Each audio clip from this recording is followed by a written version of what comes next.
खुलुमबाय बड'लेण्ड इंखं टेलिभिजन स्टुडिय'आव आं ललिता गयारि दिनै फुंबिलिनि गाहाय रादाबफोराव दं। सनितपुराव पुलिसआ साथाम गान्जा फालांगिरिखौ हमदों। थालिगावआव बाइक आरो दिमुआव गंसे ट्राकआ गाव हारसिंनो ब्लाव ब्लाव खामनानै सेवहांगार जादों।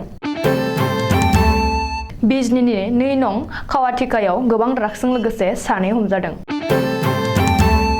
आसाम पुलिसआ गुजरातनि सासे एमएलएखौ एरेस्ट खालामदों। चिरांनि गंफ्रोमबो फरायसालियाव मोन 75 बिफां फुलि गायनो जिल्ला बेंगिरिनि बिथोन। दानिया फैदो आबुं रादाबाव।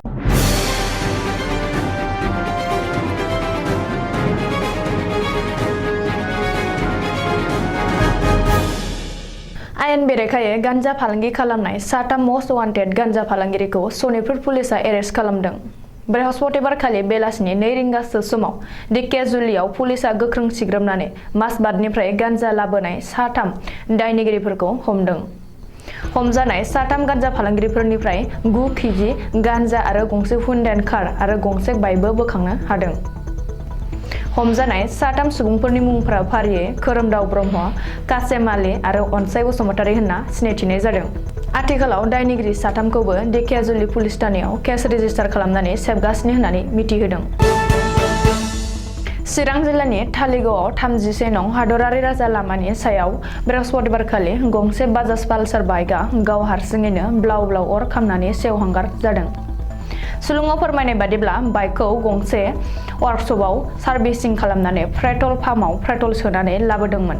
बे समावनो ससे थांनानै बाइकआ गाव हारसिङैनो सर्ट सार्किट जाना खामग्लिदों।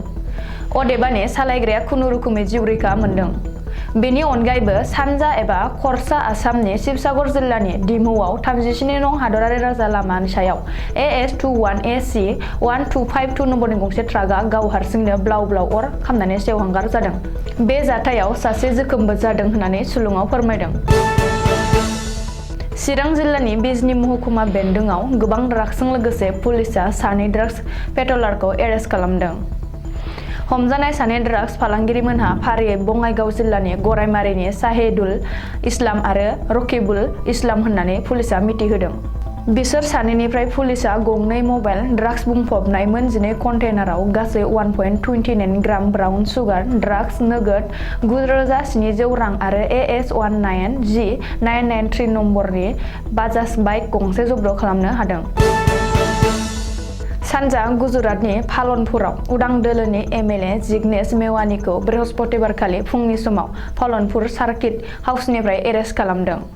मख'नो गोनांदि उदां दोलोनि एमएलए जिग्नेश मेवानीआ दानथाम सिगाङाव गुजरातनि कंग्रेस दोलोखौ हेफाजाब होदोंमोन आरो बावैसो सिगाङाव ससियेल मिडियायाव गाहाय मन्त्रि नरेन्द्र मदीखौ गाज्रियै सोंखारिदोंमोन। बेनि थाखाय क'क्राझार सदर थानायाव क'क्राझार जिल्ला कमिटिनि बिजेपिआव एजाहार होदोंमोन।